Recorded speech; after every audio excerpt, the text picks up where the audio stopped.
Let me ask you something. What if the worst decade of modern Chinese history is about to repeat itself?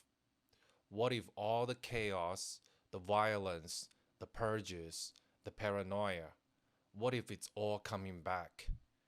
And what if one man saw it coming years ago?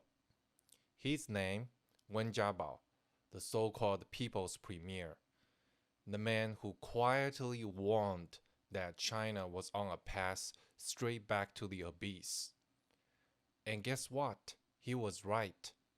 Today we're going deep into one of the most underestimated, ignored, but terrifyingly accurate predictions in modern Chinese politics. Former Premier Wen Jiabao warned us about a second cultural revolution in careful, coded language because he knew exactly how dangerous the truth could be. In this video, I'm going to show you why the original Cultural Revolution wasn't what you think it was, how the same political tactics are being recycled today, and why China may be sleepwalking into Cultural Revolution 2.0 with even more devastating consequences. So buckle up because history isn't just repeating, it is upgrading. Let's start with the lie. You hear the term Cultural Revolution and you might think, oh, this was a movement to get rid of old traditions, right?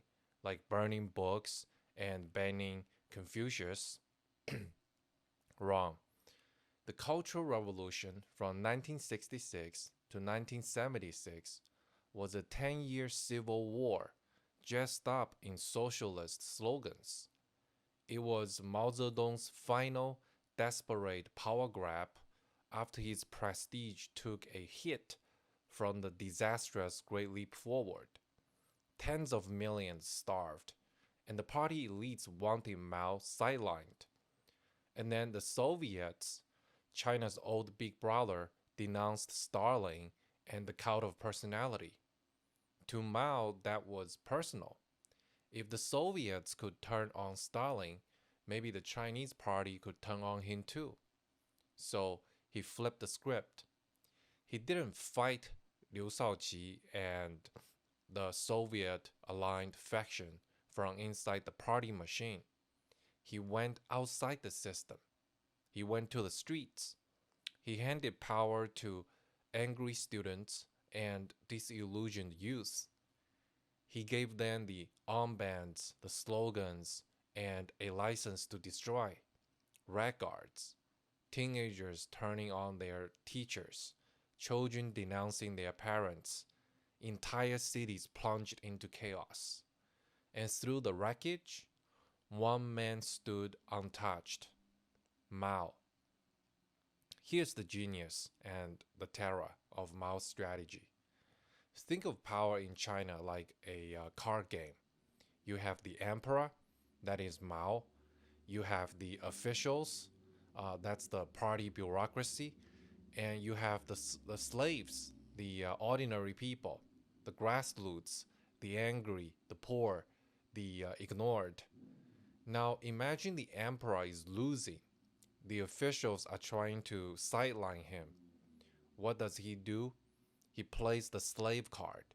He mobilizes the bottom tier to smash the middle tier. He pits the people against the system. And when the dust settles, the officials are gone. The chaos is blamed on excesses.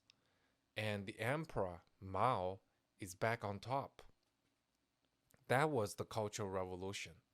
It wasn't about ideals, it was about power. Now, fast forward to the 2000s. Wen Jiabao, the soft spoken, humble premier with a common man's image, starts dropping hints. He warns on several occasions that without real political reform, China could face another catastrophe. He even mentions Cultural Revolution outright at his last press conference in 2012, which can be political suicide if any other Chinese leader dares to discuss this publicly. But his meaning is crystal clear. Without checks on power, without democracy, China will repeat its darkest moments. He saw what was coming because he knew the CCP's old habits die hard. And here we are. Let's look around, shall we? Trade war with the US, check. Tech decoupling, check. Economic stagnation, check. Hong Kong crashed, check. Internal party purges, oh hell yes. What do authoritarian regions do when pressure mounts? They don't open up, they double down. And right now, the Chinese leadership is reaching for Mao's old playbook.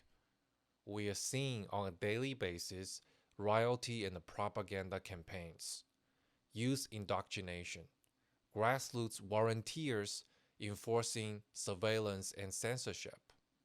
It's not called a cultural revolution, but the run is very familiar.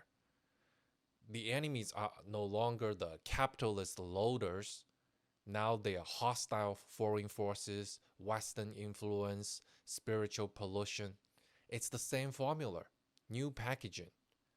Now let's talk about Hong Kong, the first domino. For years, it was a frontier where East met West, where rule of law held out against authoritarianism. Not anymore. The national security law shattered that firewall.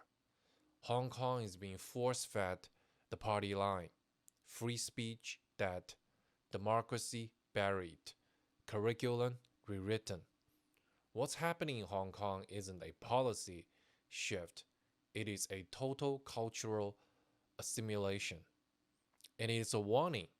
If a global financial hub with international treaties and media coverage can fall, what hope does a rural Chinese city have? Now, what about Taiwan? The fear is that China might invade any day now. But the reality, Taiwan is a useful distraction precisely because no invasion has happened. In times of internal crisis, the CCP needs an enemy, a rallying cry. Taiwan is that card. You stoke nationalism, you point fingers, you shout about reunification. Meanwhile, the real war is happening inside China against rivals, reformists, dissenters. But don't get too comfortable because once internal power is fully consolidated, the gray zone between Taiwan and China will disappear. No more strategic ambiguity, no more economic backdoors, no more two Chinas. It's going to be black and white, and Taiwan will be forced to choose. Now here's the part nobody likes to talk about. Who enabled this? Who made the Cultural Revolution possible? It's ordinary people. It wasn't just the Mao or the Red Guards. It was the silence of the majority, the neighbors, the complicity of the crowd, the cheering as the statues fell and professors were beaten. Wen Jiabao's final message wasn't just a political warning, it was a moral one. He said, the people must hold power accountable. Otherwise, suffering is just inevitable. In other words, we push gods onto the throne, and then we suffer when they strike us down. So here we are. Xi Jinping is more powerful than any Chinese leader since Mao. Dissent is crushed. Surveillance is total. Ideology is tightening. And the economy is faltering. The Cultural Revolution 2.0 won't look the same. It will be more digital, more efficient, more quiet, but it will be just as brutal, just as destructive, and just as tragic. If this video shook you, share it. If you learned something today, hit like. And if you believe the world needs to know what's really happening inside China, subscribe. This channel is dedicated to piercing the veil, not with propaganda, but with truth. Because sometimes the only way to prevent history from repeating is to expose the pattern while it is still forming. Thanks for watching. I'm Ken, and I'll see you in the next one.